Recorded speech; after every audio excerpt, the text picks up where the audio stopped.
Hello, and welcome to Talk and Heal podcast. This is where we talk honestly, and this is where we heal intentionally. Today, we're going to talk. We are going to be talking about a very sensitive topic that affects our community and affect us as men and affect us as African men in the African setting. And the topic for today is why men don't talk. Why men don't talk because of certain reasons that we're going to be talking about today and see how we can diagnose the reasons and also solutions for why we should bring forth such topic to the people. And joining us today on our podcast is Professor Duke Ofoso. He's an associate professor and a director of international affairs at Yimyong Graduate University, South Korea. He's a Ghanaian scholar and leadership expert. He holds a PhD in leadership studies, a master's degree in economic policy from the University of Ghana, and a bachelor's degree in finance from the Central University of Ghana. Welcome, sir, and happy to have you on board. Thank you. And also, we also join with an amazing doctor as well, Dr. Clovis Awa Chair, a Cameroonian scientist and a researcher, currently serving as a postdoctoral researcher at the Center for Environment and Energy Research at Kent University Global Campus in South Korea. He holds a PhD in biotechnology from Pucheong National University and also has built an impressive academic and research career in environmental sustainability. Welcome, Doc. I'm so happy to have you on Talk and Heal podcast. So to begin with our conversation today, we just want to keep it light, and I want to begin with this question that has always been bothering me, and I feel like it's a simple question per se, but it's one of the most difficult questions that we always face when being asked by people. And the question is, when was the last time you were asked that, are you okay? Like, are you okay? Not just for the fact that, like, how was work, how is family, how is business, but genuinely asking you, are you okay? Like, how are things going for you? When was the last time you had an experience? I don't ever recall receiving any comment of that sort in a very long time. Maybe my mother would ask that. But my mother is late. But it's a question that I don't get often. I would admit that's a question. Yeah, because I feel like we've been put in the context of like all the time they ask you how is work, how is family, but really like the essence of I your think my being. wife will watch. Oh, okay. I Okay, see. so occasionally my wife will ask me, "Are you okay?" I see. But she always asks me that because she has the background information. Maybe I'm going through some challenges that she already knows, and then I wake up in the morning with a straight face, or I come back from work with a free face, and she's like, "Are you okay?" Yeah. Occasionally she asks, but it's coming from a place of, "Am I okay too?" Because if you're not okay, then I'm not okay. If you're struggling at work, then how does it affect? What about you, Sure, I Doc? was about saying the same when because normally it's like my wife every time when I step into the room, most cases she'll just ask, "Are you okay?" Why? Because probably maybe the expression The on my facial face, expression. yeah. So she'll probably notice something is wrong somewhere. So she'll, "Are you okay? I know you. Are you okay?" Because generally I'm always very cheerful, even at work. Like that's why my colleagues, they always like to hang out because I'm relatively very cheerful. So when I just come back home and then my wife, when she notices something, "Are you fine?" Or if at work, maybe from 9 to 1, I've not sent her a text, so she'll just, "Are you fine? Is everything okay?" So because she's expecting maybe I'll check, because we gossip a lot, like we talk a lot. Definitely, Yeah, yeah. it's the whole day we keep talking. Maybe I can see a call and ignore, but for her, otherwise she's like, "Oh, you are not care, you don't care about me," or those. So we always constantly talk. So when I get home and then she notices, I don't emit that that same spirit. Positivity, Yeah, yeah. she was like, Yeah. "Are you fine? Did your boss stress you today? Did you go?" Because probably we must have talked about it Right. in the course of the day. She was like, "How did it go?" And then I think that's the only person that has genuinely, I can say, ask you, "Are you okay?" For others, I don't think I've ever been asked because like, "Are you because okay?" normally it shows that you have a relationship with your spouse at a level where you are free to express yourself on maybe your feelings and how your life is going about. Because most often the question always lies on like how is work, how is family, how is business, and it always end at that level. There's no direct question of like Like, how are you feeling? Yeah. Yeah. Okay. When my wife asks me, "Are you okay?" Even though I know she wants to know exactly what is wrong with me, if something is wrong, I also know that she may not be ready for the full package. For the full explanation. Yes, because because the male brain is analytical, more analytical than the female brain. And so even a comment by your boss or, for some of us, our jobs may not even be fully secure. So you may have seen a new Law. or a new somebody has joined the company or the institution, and then you look at the way things are going, it begins to look feel like like you'll you be are going sidelined. to lose your job Yeah, there. I see. But you are being analytical. It may Yeah. not happen. Yeah. Like, just you're being analytical. Then you come home and you tell your wife, "I think I'm losing my job." problem starts. And that is a bit too premature. Mm. Because 80% of our fears will never materialize anyway. Statistically, 80% of our fears will not materialize. So, with your analytical brain, not everything that comes into your head or all the computations you run in your head is what you go and your wife says, "Are you okay?" It's like, you know what? I think my analytical brain is telling me I'm about to lose my job. Because that instance, she will process it differently from you. Because she is not as analytical. She's emotional. Yeah, it's true. And then she's going to start thinking of, what will I eat? What will my children Children eat? eat. Where will we live? Yeah. Should we now go back to Cameroon? If you go back to Cameroon or Ghana, then she starts processing it Yeah. differently. Different. And that discord can cause a lot of problems in your home. And a happy wife is happy an home. unhealthy. Yeah. I sometimes don't agree with that Happy wife, happy home. Yeah, Happy because I wife, feel like happy there's more to it, but I don't want to talk about it today. But I feel like there's more to it because we should talk I about feel it, like you it's know. a little bit surface. And yeah, that's for another day. Just please But I your believe wife. in it. I believe in it. Yes, I please, believe in it. How long have you been doing this thing called marriage? I've been married for 5 years. Okay, all right. It's been married for a while, but Yeah. let me. This is a bit of a digression. I believe in it as well. So, Let me tell you something. Today, my wife was like, "Go buy me something before you come for this podcast." Okay. And I'm like, "Can you take my card and go buy the things yourself?" He said, "No. If you don't want to buy it for me, You're going nowhere. no, you can go. It's okay, go. It's okay, go." But I knew better, Yeah, the okay go is not. It's like right? I understand. Even though I was in a hurry, Mm. and I thought that I could just sit back and watch, let her go get the stuff. She said, "Well, I'm not going. If you won't go, it's okay." And it was our son's food. I see. So my conscience will not let me rest, even if I wanted to. So I had to quickly go rush by the thing, give it to her before I come. yeah. And she was happy.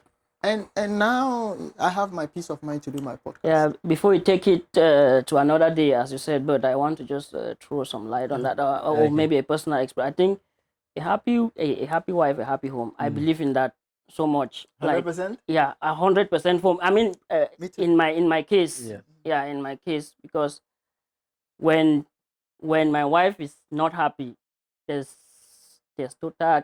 I mean, the house is sad. Yes. It's nobody's happy because one, she will not talk to anyone. She'll just go. She's first of all a very reserved person. So, but she'll just go into the room and just sit or just sleep. When she comes back, she heads into the room. She sleeps. Everybody's wondering. The kids are like, "Mommy, what's going on?" Yeah. I'll be bothered. My mom is here as well. So it's like Your mom is there's there? a problem. Yeah, it looks like there's a problem. Maybe it's just something very. So, but when she's happy, everyone, she will sing, she'll be cooking.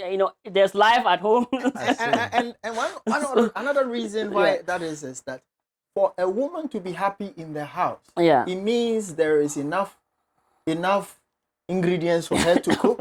The internet is working. The There's money in the AC account. is working. There's money in the account. The children are doing well in school. For a woman to be happy, there are a multiplicity of factors Of for a woman factors to be happy, Mm. right? And so when the wife is happy, it means there are about 70 out of 100 of the things, 70%, you've scored 70% minimum for the wife to be happy. It means you are doing your job well as a husband. And that is why I feel that, I agree that a happy wife is a happy happy home. home. and the opposite is also true. Yeah, Don't think about your happiness. It doesn't matter. yeah. Yeah, Because I also that's think we need to- interesting. Because I always say women actually, I believe in a home, women hold a home. They hold the keys to Yeah. be happy. If you want your husband not to cheat, there are things that you have to do as Right. a wife. That once you do those things, I don't think your husband, even if it's in the DNA or it's in nature that you should cheat, I think the percentage will be pretty reduced. Then the way you behave towards your husband, the kind of let me say respect, or the way you talk with him, you communicate with him, and then it makes that home, the love, The cohesion. it multiplies. But if a man is, let me say, a home killer, let me say, why a woman is a builder, because some men will just go out And do things. and then they come back late in the night, or they come back in the morning, but the woman is there with the kids. She's going through a lot at home, and then just imagine going through a lot at home, and then with your own issues on top of it. Just look at, so she can just, if she decides to move out, so yeah, she can decide to move out. But a good woman, let me put it that, you can be doing all of those trashy things, and then she's still just Keeping it's fine. things Yeah, together. she's just like keeping things together. Right. And still be happy? So you see, No, but she won't be happy. she wouldn't be happy, but at least it's not broken. So for me, I believe for a home to be strong, you need the woman's Happiness. mental health need to be very okay. Okay. Yeah.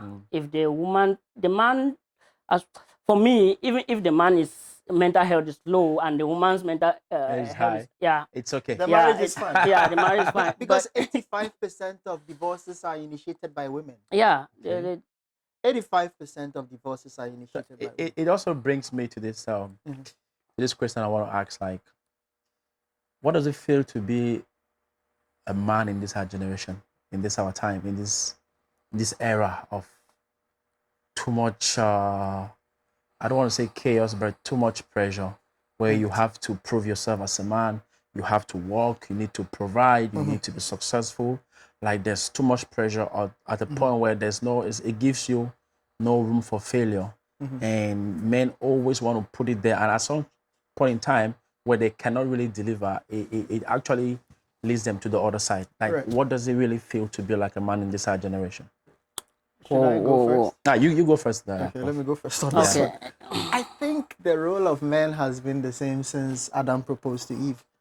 I don't think that's how it happened, but Yeah.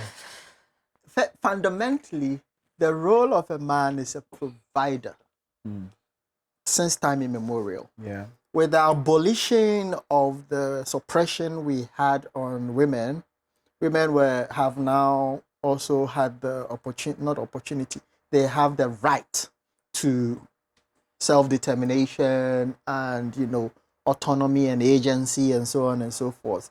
And so women can now work and generate revenue and so on and so forth to support husbands. But the fundamental role of a man has always been to provide. And that hasn't changed.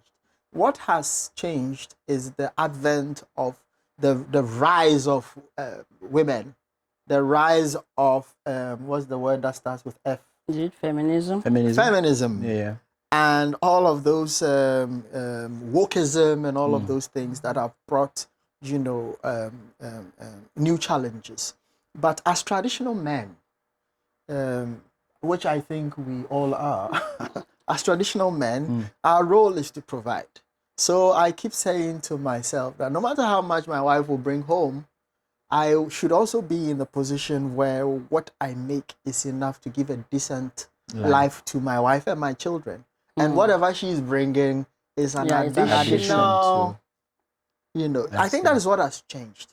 But I think the assumption we should hold in our conversation to make sense is that the women we're talking about here are good women. It's true. If you are dealing with a bad woman, the conversations we're having will not hold, right? So fundamentally, if it's a good woman, then she's marrying a man who has a vision and is directing her, a traditional good woman, Yeah. and she is supporting the husband, and she has submitted to the husband as the head, and she is playing the role of a very relevant and a very important and able supporter.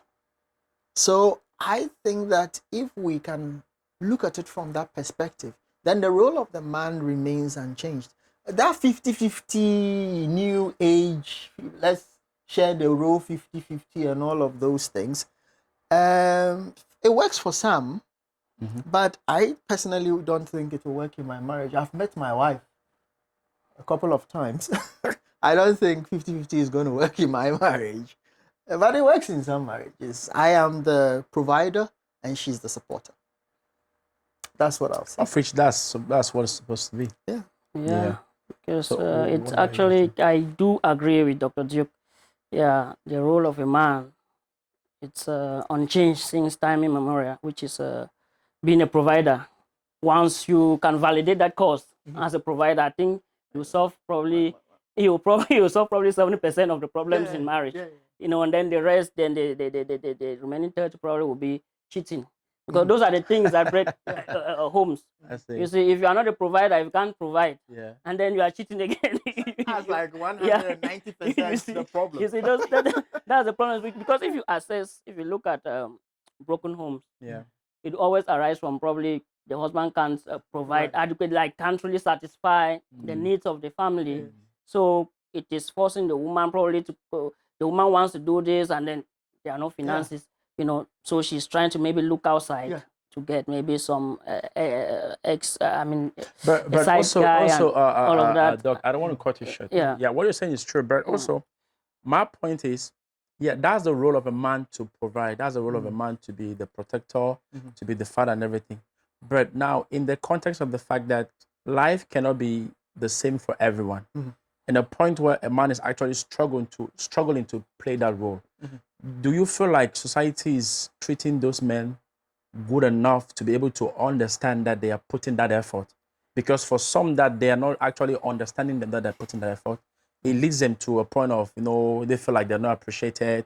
They feel like, no, I'm not giving my enough. And now in the context of the fact that some women also might not appreciate the lead to that the man is bringing, and also, go elsewhere to get it and leads to divorce. I wanted to talk about that.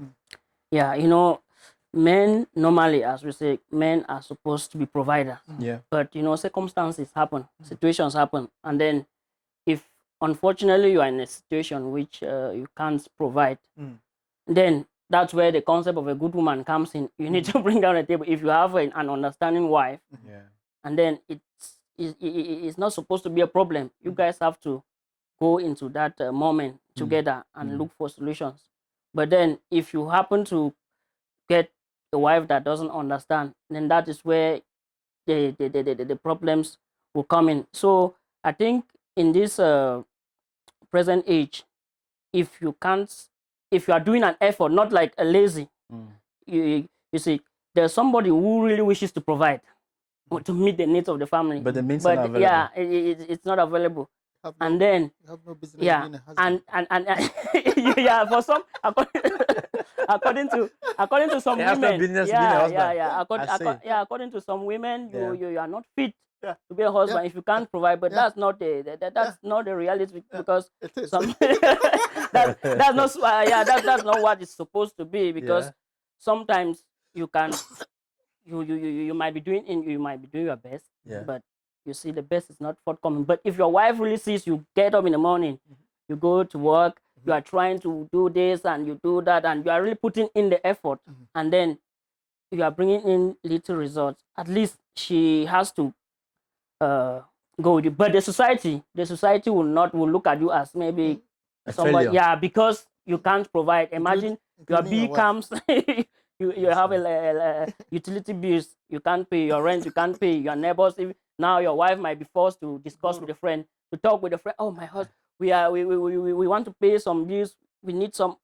You see, now the problem becomes much more A global big. problem. Yeah, it becomes now a And it community gets project. global advice. Yeah, it becomes a community project. I And then you understand. see that's where you see some men who probably maybe want to just commit suicide, or because I'm putting in the work, but nothing is coming. Then my wife, who is supposed to be An understanding consoling one. me, Yeah. it's now pushing me to the community, because when she's not forthcoming, she has to tell a friend. You know, as women always like to talk, women are much more verbal. So they'll want to tell a friend, another friend will tell a friend, then you've become a community project. And then what if you are moving, when you are moving on the street and you get your name? Then how will you feel? The partner is making me see, laugh. It's a yeah. community project. Yeah, Right. because everyone is now discussing your failure to pay your bills from your house. True. Let me So chip that's in. why I really don't want. For me, if you ask me this question, should men talk? Yes. Then I will just bluntly probably just say No. no. Yes. Okay. Why? Why? Because you need. If I've said no, then you ask why. I will just tell you. Because once you talk, it becomes a out there. common. Yeah. Yeah. Because see, the society does not solve problems. You see, the community doesn't help you. Okay. I'm telling the truth. If you have a problem now, your friend that you are talking to or so will not help you. You should seek the advice of maybe a counselor or a therapist if you really want to get proper attention. Okay, let's compare two scenarios. As I told, as you introduced that I'm a researcher. Okay, women talk, right? Yes. And then what's the statistics like between men and women? Who are those that attempt suicide more? Men. Women.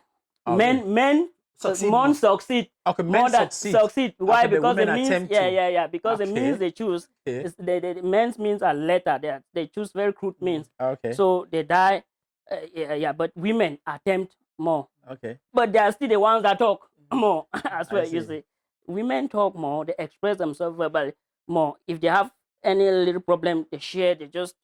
But men are not like that. But they are the same people. Depression, they are first.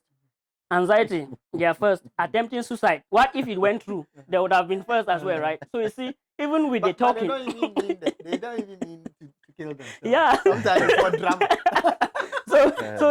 so to tell you that even talking is not a problem. Yeah, it's where you talk. Yeah, it's who you share your problems to. It's what we should be focusing on, because you can just share your problem and you end up creating more problems for you. Yeah, so I understand. so that's for me. I just feel like if you have a problem, if it's a problem that requires some maybe advice that you want an advice, you should seek the advice of a counselor or a therapist. Out of that, if you tell a friend, just know that it can never be solved, because project. yeah, yeah, it So, can never be solved. Prof, Yeah. what do you have to say? Yeah. I personally, I think that a man who doesn't have a job has no business being married. Oh, Okay. Let me say this. As a man, you need to have a profession. Whether it's carpentry or masonry or something. If you want to be a husband, that's what I tell my students all the time. You need to have a profession. Something that would, no matter, you can stop and be an entrepreneur. Your business will fail. Something that you can always go back to provide the basic for your wife and your children. There is no conversation about, oh, I am a man, I'm a husband. Do you know I'm the man of this house, but I can't work and provide? There's nothing like that. In fact, there is no woman who would support you permanently as a husband when she doesn't see effort on your part. That is why I want to add to what you said. If you lose your job as a man, let it be temporal. A woman can be a permanent housewife. No news. A man cannot be a permanent house husband. Yeah, community project. It is a dichotomy. The word husbandry means to provide, manage, care for. That's why animal husbandry. The word husbandry is not, it's an action word. Yeah. You need to get out there and provide. So a man who says, I have wife, I have children, but you know what? I've been providing for my family for 16 years. It's time for me to take a break for 1 year so that my wife takes over. For 1 year, I want to rest. That marriage will shake. Will crumble. That marriage will shake. Take care of the family for 20 years. Take 1 year break. By the time you come back, stop providing for 1 year. That marriage will shake. The very foundation of the marriage will shake. Because women are not wired to take care of men. So as a man, the idea that my wife, I have been good to her, so she also be good to me. When you were being good to her, she was also being good to you. In those 20 years. Your good to her is providing. And her being good to you is to multiply whatever you are providing to make the home. The moment you stop and she has to provide, there will be a problem. That's the little I want to say. Wow. It's very interesting. I want us to talk about the vulnerability aspect, and I feel like it's something that is really plaguing our community as black men. You know, we have always grown up with this concept of African men don't cry. Not African men don't cry. You have to be strong, you have to be this, you don't have to show emotions. And I read somewhere which I want to quote something. It says, anger is more acceptable emotions for men than vulnerability. It is more masculine to be angry than to be vulnerable. Then now it leads me to this question which I want us to relate with this and also talk about this, is the fact that, do men really feel safe enough to be vulnerable? I would say no. Men are not safe to be vulnerable. We are not even Yeah. safe. We are not. We are not even Yes. vulnerable. We are not even safe. Yeah. Is it a good thing? Yeah. So Because I feel like in the midst of the tension, in the midst of the whole issue, vulnerability should be expressive. yeah. Should be expressive in terms of like, Okay, let me drop this. I can be going through something and I come to you, I want to be vulnerable to you to express myself and feel okay. Right. But I feel like our community, our setting has made it to a point where when you become vulnerable, it's seen as weakness. When you become vulnerable, it's seen as, no, this man is not man enough. So let's talk about it. You see, when men meet, they don't even talk about their problems. Okay. They talk about football and Drinking, women. and you know, even if they are Christians or they talk about other things apart from their problems. Okay, and they go home feeling okay. The idea of discussing our problems in itself, I dare say, is not even masculine. Do you know how I process my problems? When everybody is asleep, I'll sit in darkness and I'll think, Darkness. yeah, quietly by myself. Okay. When the whole house is quiet, and process the issues because there are no helpers anywhere. Most of my problems are financial in nature. I'm building something. I need to go to the next level of my career. And the thing is, the higher you go, the fewer people because if I go to someone and say, hey, I am now preparing my dossier for full professorship, I don't have many friends that I can have that conversation with. I'm alone in that space. In that space, yeah. You get my point. Yeah, I get you. You go and you're like, okay, so I have been married for 13 years. We don't have a child yet. Okay? People are like, the people around me, nobody went through that. We married for 13 years before we had our first child. So my child is now going to 3 years, and I've been married for 16 years. So so sometimes you may be in a position where there is even nobody who can fully understand your situation. Okay? So the idea of the men being vulnerable and not having anybody to talk to, I think the way society makes men. And the thing is, if men don't also play that role, women will not play that role. There was a doctoral student of mine who was sleeping in a church because he was depressed. And the pastor was like, you don't need hospital, you need Jesus. You know where they found him? In the Han River, with half his body rotten. Yo. he left the church and jumped into the Han River. Okay? So, and that was last year. So, should we really look at how we interpret scriptures to solve issues of mental health? You see now where I said earlier that if you're having a challenge, friends are not the best No, place to I go. agree. For example, I want to go back to the experience you shared. Like, okay, you were Yeah. depressed. I was just wanted to ask a question. When we were going through whatever you were going, did you speak to friends? Did you get any help? you see, no help came. But I think let me answer that yeah, question. if you had gone to Since the It's also even though gonna you are the one who is asking the question. yeah, Yeah. it's also gonna help yeah. for the viewers that are watching. Mm. I actually spoke to people. Mhm. I had a conversation with people on what I was going through. Mhm. I told them, no, I don't feel this way. I don't feel this way. I don't feel this way. And I feel like it's not normal because I want to be happy. I'm abroad. I left Africa to come here and be abroad, but I'm not happy. Mm. I felt like, coming here, having the life that you always wanted and everything Yeah. should definitely give you happy, but I'm not happy. I instead find myself in the In state of like, yeah. I feel like this place doesn't belong to me. And also mine was I've not actually given some details of what led to it. I have been through a lot of incidents in Korea where I've had accidents like 2017. 2017 was like the most difficult difficult year in my life. It's like every day I'll have an incident where it will be like really, is this life worth living? I've had an incident where a truck just offloaded goods and the truck was empty. When the truck left, it's like the truck forgot something, and my leg was in between the. How can I explain it? When you leave the truck and you're going to the next place, so there was a hole there, and I just like unknowingly, I didn't know the truck was going to reverse, and all of a sudden, the truck came back and crossed my leg. That means the truck had my leg here, had my leg here. The truck was here. My leg was in between the wall and the truck, and it crushed my knee. I fell down immediately, and I was rushed to the hospital.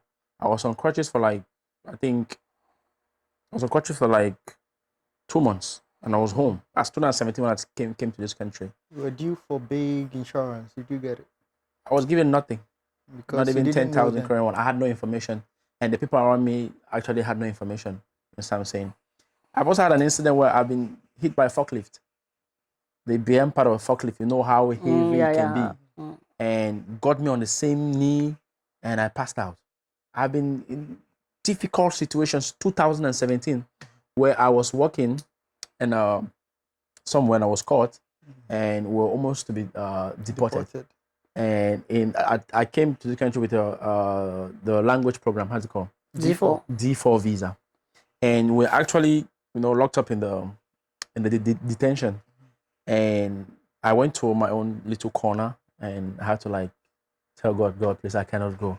You know what I'm saying? I left so much in Africa for you to just take. And that I'd made just 5 months in Korea. What will I tell my parents? How much they've spent for me to come to Korea and or whatnot. And a lot of scenarios that have made me to be like, the last part of it was when I had the forklift incident. I was hospitalized, and some group of friends came to visit me. They brought me stuff, they brought me everything. And when they left, one stayed back.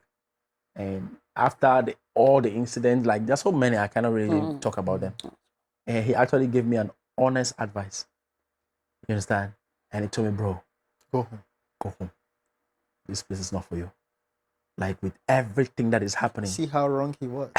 it's just clear for you to understand that it's not for you. Not for you. And I had no grudges for him. But that's where I was like, if the option is to go back home, then I feel like the better option is to end it here. Because that was the essence of going back. You're leaving Africa to come here to feed back Africa. And then so going back is like you're going to start back afresh. You're going to start back afresh. With everything that has been spent on me to come here, what do I go back to? You're going back to empty. You're going back to, So it got me to a point where I was down. Now, I had to, in a way of, by then I didn't really have a good relationship with God.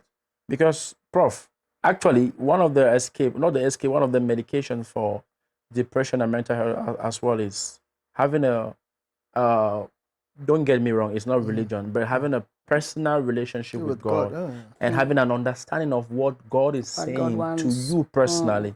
It's not religion, it's not pastor. It's you as a person, your personal relationship with I God. understand. Because when you read through the scriptures, there's a prescription for such. But I had no knowledge because I had not gotten to that level of understanding of God. And I felt like I could speak to a fellow man, speak to a fellow brother, and get, solutions from. But rather on every person I spoke to, they gave me a reason for not living. They gave me like, oh no, but bro, you're weak. How come? How can you be crying? You're weak. How can you be feel this way? And the worst was when I had to reach out to people back in Africa. I was like, there was a guy who told me, oh, more, let's change. Yeah, you guys You come should, back, let me come here. swap and You're depressed, quoi. Like, you come back, let me come here. You can't be. you can't be. So I understand your point of view on self-love and everything. But also I want us also to talk about the issue of understanding what mental health is all about, the knowledge. I feel like as a community, we don't have that knowledge.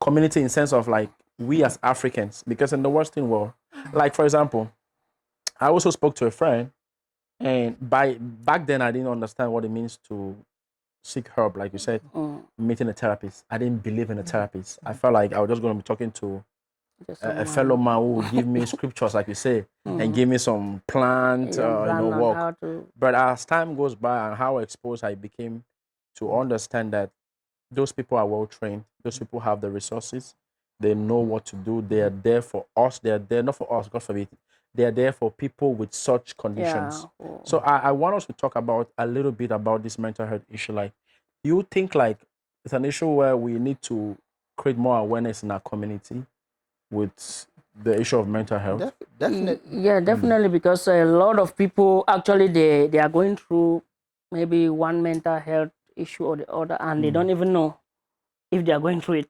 That's that's the irony of it. Yeah. Many people are depressed. I would say, because the first question I used to first of all ask myself is, is an African man even depressed? You see, yeah, that's what was in my mind. Like, they are so strong in a way that they can't be depressed. They can't maybe they can overcome everything. I always have that impression, and that's how I think maybe a good percentage of men or African men they feel like that there's nothing that they cannot solve. It's always like they don't even know that they are going through a situation that needs help.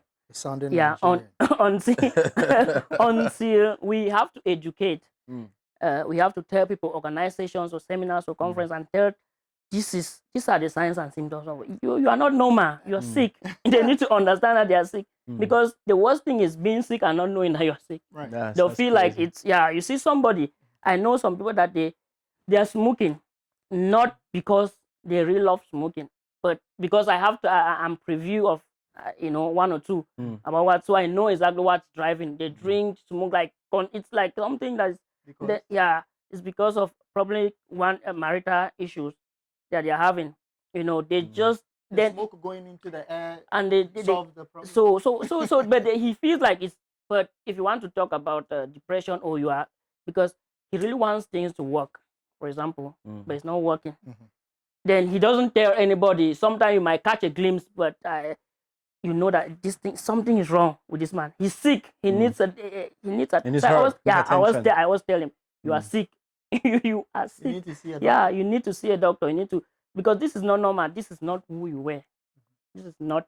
I know he doesn't. He has never told me anything about his family issues or his. But I know exactly. Yeah, from other sources I know that something. That's why I told you that sharing is not. Sharing is not caring. Yeah. So yeah, that's my daughter's favorite word. Yeah. Sharing is caring. So, when it's mine, yeah. when it's hers, So there's no sharing is I caring. know what he's going through, but because he said he doesn't want to share with me. Of course, I understand he doesn't have to, But I things I know about that, I just, please see a doctor, because this situation is getting out of hand. You smoke. This is you were not smoking. You were not drinking. Let me take it from there. You see, Let me take it Yeah. from there. Talking about health, you see, he can tell just by looking at the guy that he's sick. Right now, if we meet someone who is physically unwell, we can tell. So true. Right? We can Yeah. tell from Yeah, yeah. the way they are Yeah, behaving and stuff, feeling yeah. feverish Mhm. and so on and so forth. It's a health issue. Mental health Mm. and diabetes. Mm. They are all health issues. You see, let me delve a bit into the God factor, then we do a segue. Mhm. If someone has diabetes, what would they do as Christians? They will pray. Mhm. But would they take their medicine? That's if they have a prescription. They Yeah, have the if you drugs, go to yeah. a hospital and the Yeah. doctor gives you medicine. Mhm. The same with mental health. Mhm. If you have mental health, Mm. you pray. There are biblical texts that support, like you mentioned. Yeah, yeah. I'm It's adding an on to. illness, Yeah, yeah, You it's a sure. take health- your meds and you pray. Yeah, it's a health issue. If you stop taking your meds at the point where God is not ready to heal you, what's going to happen? Because He does things in His time. Yeah. Maybe He's taking you through that to train you or to prepare you for, Lord, Something. prepare Yeah. me to be a sanctuary, whatever. Mhm. It's preparing you to something. So we need to treat all of these things as if they are what they are. Like what they are. They are health issues. Mm. The idea that somebody has a health issue here is okay. A health issue here is okay. But the moment it's here, then it's a not problem. okay. Yeah. But is it here not part of the body? Of course Because it is. yeah, controls everything is the engine. Only If what I it's can the have a mind. health issue here Yeah. and here, why can't I have a health issue In the here? head.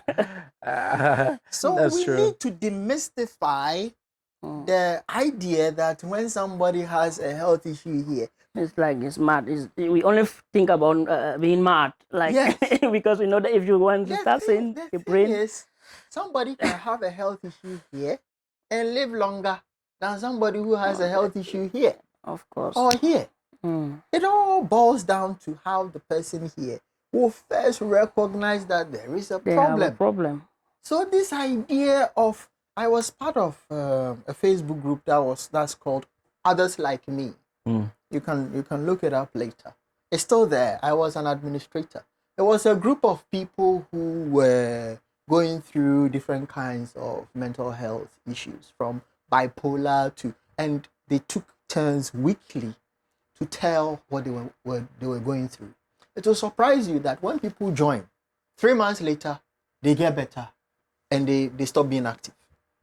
And it was the only group I was an administrator of that I was happy to see members leaving, because they come with problems, they listen to others, and then they begin to shed their problem. They're like, "Oh, you guys can speak my language. I'm It's not fine. as bad as I thought." As you thought. And then you would hear we had weeks where we bring famous people. We bring profiles of famous people like Yeah. Oprah Winfrey, Yeah. Michelle Obama, Mariah Carey. All of these people have gone through mental health issues. Yeah. But Okay. is Oprah Winfrey your classmate? Good. So now it brings me to one solution that as he's talking, I just want to tell you something now. How we can solve this problem, as we've identified that there's a problem in the society. Yes, and we have agreed that many people have these challenges, but and they don't even know that they have the challenges. So one of the things I want to recommend or propose that we do as a community is, first of all, okay, we can get an app. For example, you type anonymously. Yes, with and being anonymous, you can share detail out your problems. You can pour out your mind to the community, and then you get help, as you just said, like in that group. But in that group, probably it was I know that you are the one type is Dr. Dude that is typing. So you may want to keep some reserve, because you know that people might know. Like you hide your identity. Yeah, it should be anonymous. Everyone in the group is anonymous. You understand? Once you're typing, you just express genuinely, tell your problems out, and then somebody tells his own problem or somebody gives an advice. That's the only way I feel you can be safe to share your problems. There are a lot of spaces yeah. like In this that. our era. Yeah, you can. Without you telling people who you Yeah, are. without you, because once they know that it's this person, they are coming for you. Dr. Duke said, you understand. That's where the problem is. That's I why see. I want that we have that kind of conversations, but it should be anonymous, so that I can confidently pour out all my mind, nobody will know that I'm the one. If you give any solution, I will know. I will, oh, thank you very much. Nobody knows. You don't even know. Maybe we are seated on the same. Yeah, we were talking. You don't even know that I'm the one, but I've poured out my mind and I've gotten the help. That's the only way that I feel we can get safe. Anonymously. Yeah, anonymously. Then we should organize conferences or workshops. It's very important. This for this Talk and Heal podcast, I think I can also support. We can, as a community, make a workshop which we tell people signs and symptoms of mental health. Yeah, because it is first of all knowing that you are going through this this is the problem I'm going through, and it requires help. Let me be Yeah, very honest. because people don't know. Yeah. At the onset of mental health disorder, it is usually visible to the sufferer. Just that we refuse to admit that the stigmatization associated with mental health. You know, the moment your heart is beating too fast, you rush to the hospital because, hey, my heart. Yeah. But the thing that controls everything, Yeah. we deny. Hey, I cannot be mad. I cannot be mad. I cannot be crazy. You know, so You know, Wow, that's interesting. You know, anybody who has gone through mental health issues sees it happening. Sometimes you are there and things are not the way they're supposed to. You see. Then to prevent that Ask again, him. then to prevent that, and then some situations, then to prevent that, another recommendation I'm giving is to prevent in some situations, you have to be, I think, be very open, have a very simple mindset. Like, don't be so complicated in your thinking. Yeah. so it's going- I wanted to talk about the issues of, you know, we are all husbands and fathers as well, and I have two kids, son, a daughter and a son, and my son is 1 year.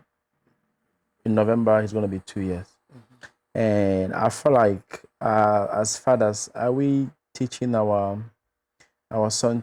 Are we? What are we? How are we teaching them in terms of how can they process emotions and endure them? You know, because with this notion and with this concept of telling your son you have to be strong, you don't have to cry, you have to deal with things alone. Because I'll give you an example. On Monday, when I took my kids from the school bus downstairs and I brought them up back home, I prepared everything. But normally what I do is before they come, I prepare the table for them. So as they return from school, we just go straight to the table because they'll probably be returning, you know, hungry. And they have their one or two tricks. They had my daughter will come and she wants to be with me and start crying. Yeah. Now she wants me to have her, like carry her. And my son as well will want me to carry him. So on Monday, what happened was when we entered into the house, I sat down, took their bags, kept it there, and I said, oh, let's go to the table. My daughter wanted me to like just be with her, kiss her, hold her. And my son wanted the same thing. And I took my daughter and I did, you know, the hugging and stuff. And I saw how my son shifted away from me. He went and sat somewhere. And he was just alone. And I was He's just manning up. I was just observing him. And to my understanding, I was like, at this age, he already has that understanding of what a man has to be. But I know for sure he's not okay. Yeah. Because he wanted the same treatment. You know what I'm saying? So I feel like as fathers, how are we teaching our son? How are we passing on this is it leadership to them and giving them the proper understanding of what it means to be a man and how you need to, you know, to process emotions. Yeah. I don't. For me, I think this is also something that I have to maybe practice because honestly, I will not want to say I've been doing that. My son is about almost 5 years, but I've never had that kind of conversation or even thought about it. So I think it's something me personally I have to pick up and Start doing. Okay. start doing, which because at least we need to prepare them into the future, knowing that share. For example, if you have a problem, speak to me, talk, so that they should have that culture of But I know in Korea, since you are growing in Korea, Korea is a bit different. Mm. Koreans, like in the Korean culture, they are so outspoken. They talk they talk. They So express yeah, themselves. they express themselves like much more easy compared to The African African. setting. Yeah, the African setting. So I believe he's growing. Because with the African setting, it's Yeah. we are common.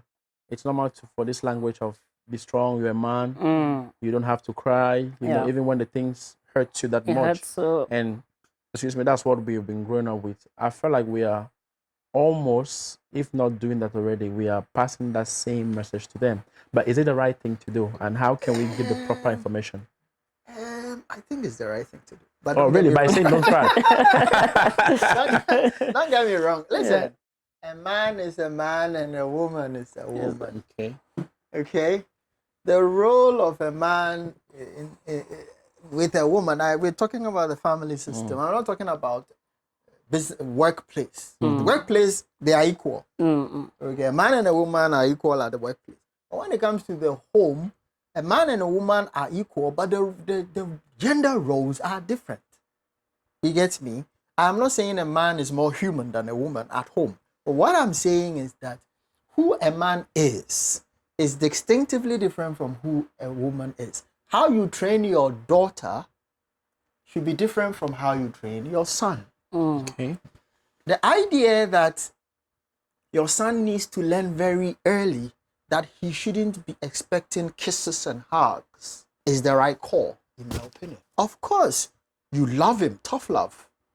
You provide, you support, you are at every football game, you cheer him on.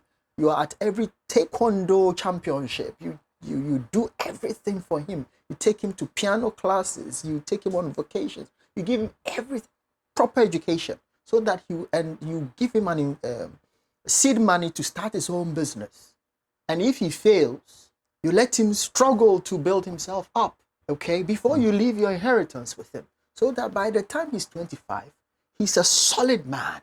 Because when we say a weak woman, we're talking about a woman who is promiscuous, right? Who's sleeping around. How will you make sure your daughter is not promiscuous? Is to give her all the things that will make her want to sleep around. Hugs, kisses, I love you, come and sit on my laps, hold me. That is what will make a girl feel confident and grow up to be a woman who says, I don't need your I love you for sex because I'm waiting to marry first. Because my father has given me all of that. That is not true for a man. For a man, he's like, I can go and work and provide for my family. I can protect my family because I was taught to be tough. Not that you don't cry, but if it means not, because if as a boy, all you do is crying all the time, we are not training you to be that guy who, when you hear the first sound in the middle of the night, you pick up your baseball bat, ready to hit, and then you are like, who is invading my house? Protecting your family. You are not the guy who says, I have lost my bank manager job and now there is a small job I can do to take care of my family, but I'm too big. Let my wife be the one. A man is supposed to be trained, a boy is supposed to be trained differently to become a man. And a girl is supposed to be trained differently to become a woman. A weak man is a very different kind of person from a weak woman. And how you train them will determine how because a woman crying is like music to my ears. When I go home and my wife is crying, I'm like, oh baby, what can I do for you? Or my sister is crying. Yeah. So when a man is crying. But if I see any of my brothers, I'm going to go like, yo, bro, you can do What's better. going on? Yeah, it's. But also, Prof, does it like with the concept? With the idea you're sharing here. We'll be coming back to the first conversation we have expressing vulnerability. So it's not in a place for a man to feel Like, okay, because with everything you've said, it's okay, it's true. But don't you think that is giving too much pressure on the man? Like, you like, if you make mistakes, this has gonna be like, should we be able to tell our kids or give them a room of like, you can make mistakes and things will still be okay? As a man, there is no room for mistakes when it comes to responsibility. Okay.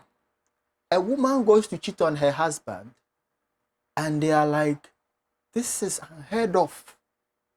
A man goes to cheat is bad, but normally society is more friendlier towards a man who cheats on his wife than a woman who cheats on his wife. Some things are no. A man who is not able to provide is a no. You have live with your mother until she dies, then you also jump into the sea. If you can't provide as a man, that is the world we live in. Like, oh, I want a wife and I want children, but I am not ready to work. I'm not ready to provide. Please, it's not even up for discussion. And so it is it unfair? Yes, it's unfair. But also women also have their challenges. Like I gave you an example that if a married woman cheats, the way the society will chastise her. Yeah. That is an example of also an unfairness at the other side of the aisle. That's true. You get me? So it's a different set of rules for the different genders. You know, without taking much time, I want us to wrap up with this question. And with everything that we've said about vulnerability, mental health, you know, how we can, you know, live a transitional transition between us to our kids and leave them with a better message of how to become a man, and also the fact that as men we can also express vulnerability. I want us to end with this last question, which is it's personal, and I want to ask two of you, but I'm going to start first. And the issue is, what is the greatest fear that men really talk about, that men rarely talk about? The greatest fear. Yeah, the greatest fear that men really talk about. For me, it's about the fact that sometimes I'm scared to fail. I feel like I carry a lot. I feel like I carry a nation, and me failing is like failing the nation. It's like me being the captain of the pilot of the plane, and if I don't go to the right direction, I would put everybody into the sea. So I'm like, I don't. With being scared to fail, it makes me to be able to weigh the risk I take in life. But someone told me, as a man, you're supposed to take risks. Calculated. Yeah, you're supposed to take some certain risks that, you know, it sometimes it works, sometimes it doesn't. So for me, it's that fact that I'm scared to fail, and I feel like if me failing is failing my kids, failing my wife and everything.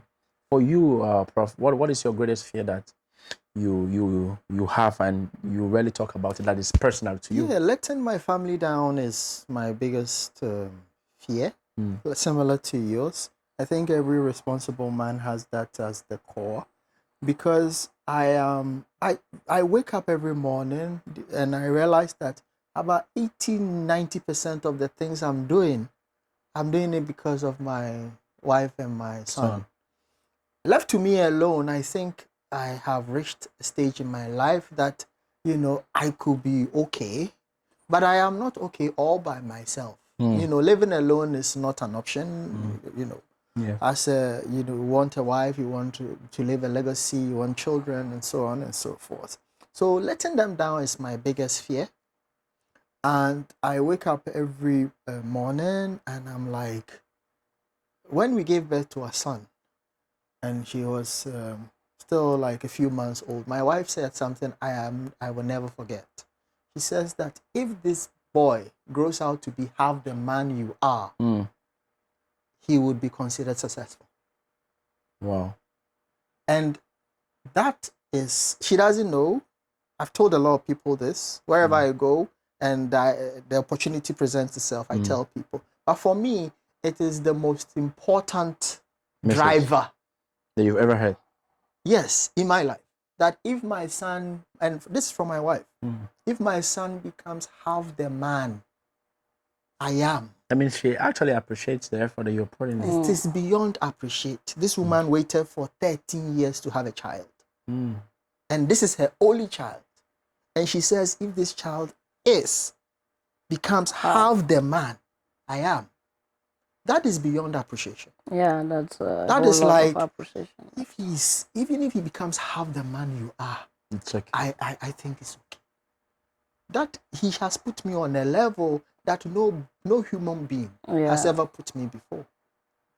And so for me, if you ever see me cry, it will be at an instance where I feel I've let my family down. No.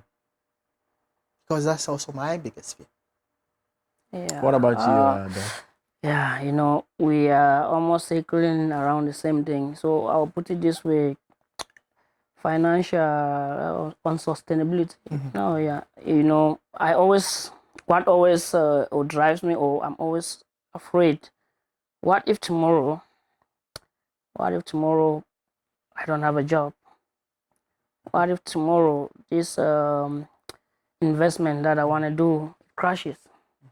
So it's always, so those are the things that if I want to say that can drive me into depression or like being overwhelmed. Those are the kind of things that always put me on, like when I'm seated alone, I try to process. Okay, tomorrow, what if this thing doesn't happen? Okay, I have this. What if tomorrow? You don't have So yeah, I don't have them. I get into some state that it's, so I always like, those are the things that I will not share with anyone, but I just process them alone. Like, okay, tomorrow, if, let's take for example, my hand is not there, God forbid, how will the kids, how will the family survive? So it makes me now to think, okay, how can I build something sustainable? You know, that okay, even if you are not available, or you are incapacitated, or you are in a position that you can't really, or financially, it can sustain, it can maintain that family to be happy as they are at the moment. How to sustain that happy family? Because as my wife would say, there's no award for suffering. Which means, yeah, there's no, you know, she's always say, yeah, there's no award for suffering, because sometimes, because we realize that a lot of people, sometimes you have everything, but you choose to suffer, you choose to live a very uncomfortable life, but with all the resources that you have, you feel like you want to just keep for tomorrow. You don't eat now, you don't buy what you like now, you like keep procrastinating out. Yeah, so you are like, maybe tomorrow when I leave Korea in 10 years, okay, I'll build a good duplex for myself, or in 15 years. You keep focusing, then for now, maybe live in a very uncomfortable state. So she was like, there's no award for suffering, because that's how Africans most they feel like the more when you are suffering, maybe that's where you are closer to God, or maybe you know, sometimes they have that impression like, okay, maybe suffering is like you are doing a favor, you are doing some, because when you are going, so some people have the resources, you know, they have what it takes to look nice, to dress well, or maybe but long but they don't suffering want is also to. one of the gifts of the Holy Spirit as Yeah, well. long suffering, of course, it's also one of the, but what where we are saying, when you say long suffering, you have something, you keep. But what is long suffering? Long suffering is when you have prayed to God for something, Yeah, and He will do it in his own time. and you are faithfully waiting for Yeah. Him. That's long suffering. Mhm. But You- not when you can buy yourself a decent Yeah. meal. And A you're meal, like, you say But no, you're I also just want to keeping drink it for a Gary. better purpose, right? A better purpose? which one? Okay, you have something to Which eat now. one? You eat one square meal. My brother, when you are helping people, help yourself. Oh. Yeah. So so the thing is just Don't forget to take good care of yourself Yeah, when you are because providing for your family. yeah, when you're providing for others, also consider yourself. Yeah, No, take thank care of you. yourself. Try to mentally, financially, just take care of yourself and be happy, because that's where some people miss it. They don't take care of themselves. You see, somebody gets depressed because he works from Monday to Friday, even Saturday or even Sunday. Looks like 7 days. No time to rest. Is that taking care of yourself? You crash, You maybe break in down. 1 year you break down. in 3 years, if you continue like that, is that taking care of yourself? No. You can just cut down to, okay, 5 days. Go out with some friends, socialize. It's very important for the brain. That's true. Yeah, yeah. You drink, go out. If you don't take alcohol, just go hang out with friends. Drink Just coffee. discuss, talk football. Discuss with some people. Air out. Don't just be so fixated on some things that it makes you so stagnant. But don't talk about Yeah. important things. Yeah. Don't talk thank about. you. Don't share your private stuff because they will not help you. They'll just laugh about it, and then tomorrow. Thank you very much. Doc. It's- Thank you. I Yeah. appreciate that you all have shared your opinion on the topic why men don't talk, and this is just 2% of what people think. It's not basically the right idea or the right opinion. It's just our own opinion Yeah. from our own standpoint. And I want us to end with this. I want us to end on this note where, with all the conversation that we've spoken about vulnerability, mental health, the position of a man in a home, and how you will need to be steadfast in being a man and being strong. And as what Prof said, it's what the man has to do. It's your role. You don't have to be soft. You have to be strong, because that's who a man is.